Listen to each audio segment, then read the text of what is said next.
নমস্কার বন্ধুরা, কেমন আছেন সবাই? আশা করছি সবাই ভালো আছেন, আমিও ভালো আছি। তো আমি আরতি চলে আসলাম রান্নার কাছে। তো বন্ধুরা, আজকে রান্না করব একদম সাদামাটা খাবার, মশলা ছাড়া। এই যে চিংড়ি মাছ নিয়েছি, আর চিংড়ি মাছগুলো রান্না করব কাঁকরোল, আলু আর সাগর কলা দিয়ে। তা বন্ধুরা দেখুন, এই কলা কিন্তু একটু ফ্রিজে ছিল, এই জন্য একটু কালো কালো গায়ে দাগ হয়েছে। কলা আর এই সব তরকারি আমি পুকুর থেকে আগে থেকে দিয়ে নিলাম, আর এখন কেটে নেব, তাই আপনাদেরকে একটু দেখিয়ে নিলাম। তো চিংড়ি মাছ দিয়ে তো এটা রান্না হবে। আর এদিকে নিয়েছি ছোট দেশি পুঁটি মাছ, এটা ভাজি করব। তো বন্ধুরা, আমি একা ভিডিও নিচ্ছি, তার জন্য কাটাটা দেখাতে পারছি না। তো আপনারা আমার সাথে থাকুন, আমি তরকারিগুলো আগে কেটে নিয়ে আসি। তো বন্ধুরা, তরকারি গুছিয়ে নিয়ে চলে আসলাম। এই কাঁকরোল, আলু আর সাগর কলা, এই চিংড়ি মাছের জন্য একটা গুছিয়ে নিলাম। তো আমি মাছে এখন লবণ হলুদটা মেখে নেব। দিয়ে দিচ্ছি লবণ, দিচ্ছি হলুদ, মাছটা মেখে নেব। তার আগে আমি কড়াইতে তেল দিয়ে দিচ্ছি। আমি চুলা অন করে কড়াই বসিয়েছি।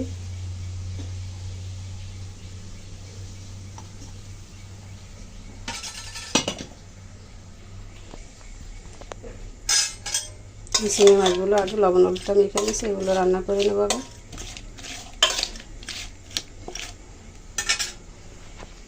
চিংড়িতে তো লবণ হলুদটা মেখে নিলাম। এদিকে তেলও গরম হয়ে গেছে। আমি এখন ফোড়নে দিয়ে দেবো একটা শুকনো লঙ্কা আর একটা তেজপাতা।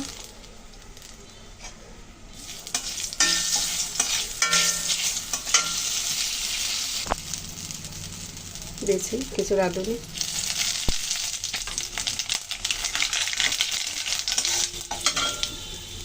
চিংড়িগুলো দিয়ে দিচ্ছি এখন।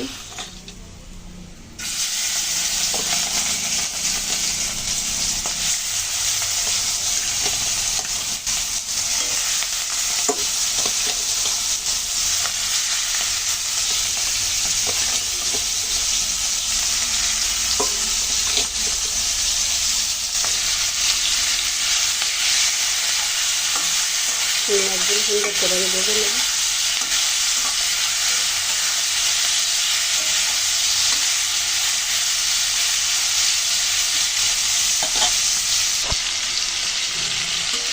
চিংড়িগুলোকে ভালো করে ভেজে নিলাম।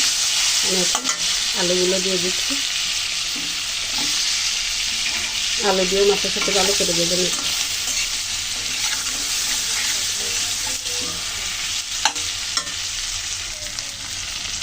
আলু দিয়ে চিংড়ি মাছের সাথে ভালো করে ভেজে নিলাম।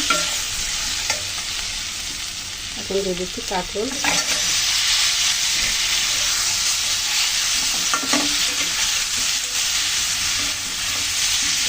কাঁকরোল দিয়ে ভালো করে ভেজে নেব তরকারি চিংড়ি মাছের সাথে সুন্দর করে।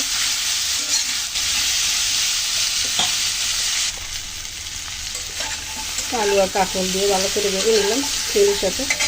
এখন দিয়ে দিচ্ছি কেটে রাখা সাগর কলাগুলো।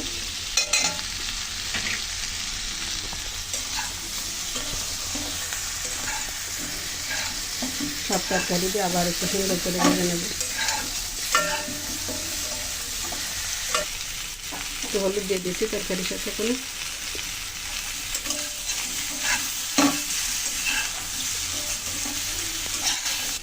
সব তরকারি সুন্দর করে ভেজে নিলাম। এখন দিয়ে দিচ্ছি 1 চামচ লঙ্কার গুঁড়ি। লঙ্কার গুঁড়োটা দিয়ে হালকা একটু নাড়াচাড়া করে নেব। আমি এখন দিয়ে দিচ্ছি জলের জন্য জল।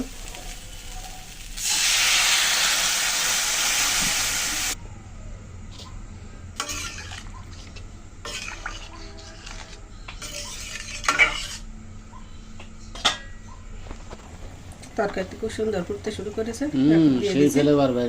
হলুদ দিয়ে দিলাম 1 চামচ। আর রান্না তো আজকে খুব মজা হবে। গ্রানে কিন্তু অর্ধ ওজন হয়ে যায়। দেখুন বন্ধুরা, কালারও যেমন ঘিরানো তেমন সুগন্ধ ছড়িয়েছে। তখন কিছু সময়ের জন্য ঢাকা দিয়ে দিচ্ছি। ফিরে আসবো খুব তাড়াতাড়ি। বন্ধুরা সাথে থাকুন। তো ফিরে আসলাম কিছুক্ষণ পর, ঢাকনা তুলে নিচ্ছি। তাহলে রান্না তো হয়ে গেল। এরপর আর কিছু কি আছে রান্নার? আছে হালকা পাতলা কিছু। কি রান্না আছে? দুধ। ও দুধ। আর এই ছোট দেশি পুঁটি, এটা ভাজি করবো। ছোট দেশি পুঁটি, হ্যাঁ, এই যে এই পাশে দেখিয়ে দাও বন্ধুকে। কই দেখাও তো। ও এটা দেশি রুটি এই যে লবণ হলুদ মাখিয়ে নিয়েছি আমি আগে থেকে। আর দুধ কই। আর এই পাশে যে দুধ আছে, দুধ জাল করবো। আচ্ছা, রেসিপি মোটামুটি ভালোই হবে। তো রান্না কিন্তু প্রায় হয়ে গেল। আমি এখন এই সময় এসে লবণ দিয়ে দিচ্ছি।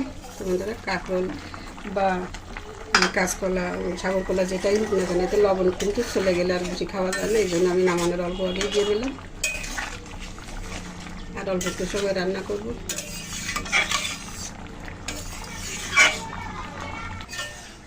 কি রান্না হলো? হ্যাঁ, রান্না হয়ে গেছে। তারপরে আর কি স্টেপ? এই তরকারিটা এখন নামিয়ে নেবো। দেখো কত সুন্দর। কই কালারটা দেখাও তো। এই যে সাগর কলা, বন্ধুদের একটু দেখিয়ে দিই। তো বন্ধুরা, এই কলাটাতে দিয়ে এত টেস্ট, আপনারা কাঁচকলা বা অন্য যে কোনো কলাতে কিন্তু এই টেস্ট পাবেন না। তো আপনারা সাগর কলা একবার হলো অন্তত বাসায় করে খেয়ে দেখবেন, কতটা টেস্ট লাগে আপনারা খেলেই বুঝবেন।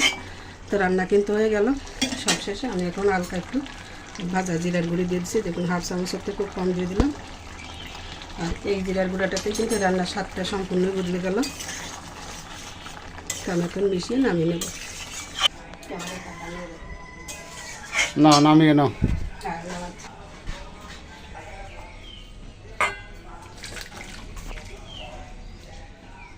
ঠিক আছে, কমেন্টে জানাতে কিন্তু একদম বলবেন না। তো বন্ধুরা, আপনারা যদি আমাকে আপন করে নেন, আর আপন করতে কিন্তু অতটা টাকা পয়সাও খরচ হয় না। একটা সাবস্ক্রাইব করে দিবেন, লাইক কমেন্ট করে আমার সাথে থাকবেন, আর আমাকে একটু সামনের দিকে এগিয়ে যাবেন। এই আশা রেখে আজকের মতোই ছোট